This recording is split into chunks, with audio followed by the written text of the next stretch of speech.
alert forecast on 7 News.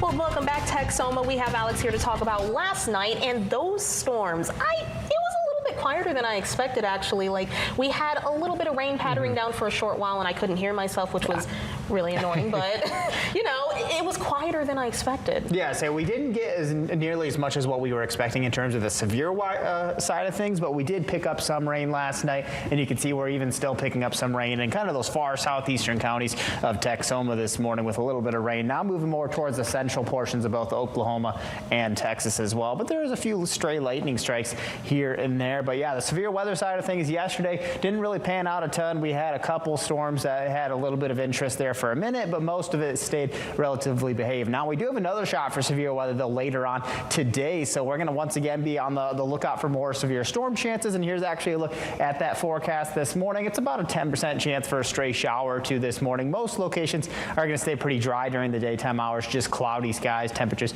starting out in the 50s this morning. We'll climb up to near the low 60s this afternoon, but then once again, like I said, rain chances going to make their return to the area as they'll start to pick up right around 3 p.m. and going into the evening hours and overnight hours, they'll increase to potentially being widespread across the area. And let's actually show you what future track looks like of that starting out 10 a.m. this morning on the future track. Like I said, a few stray showers possible during the daytime hours, but most of us are going to stay pretty dry today, just cloudy skies across the area.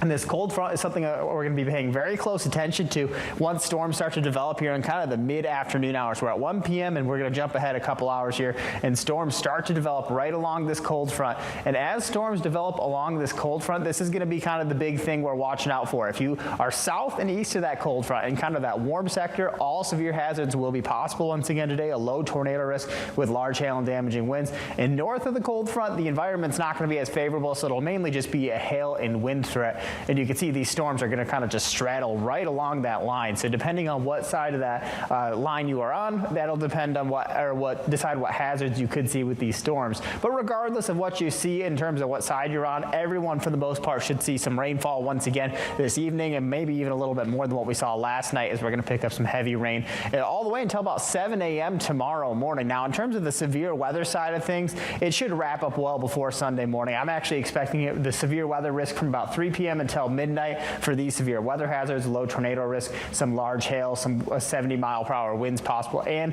localized flooding is also going to be a concern as well, with some rainfall amounts additional on top of what we got today. We're going to get another 1 to 3 inches from Saturday this afternoon all the way till Sunday morning, and maybe even local amounts over 3 inches possible for kind of the heavier bands that set up across the area. So just be on the lookout once again for severe weather chances this evening. Make sure you have multiple ways of getting weather alerts with that risk in the area, but we'll clear out by about midday on your Sunday, and then the second half of Sunday as well as Monday is looking dry. But then as we look forward to next week, more storm chances are going to move into the area by the middle to late portions of the week.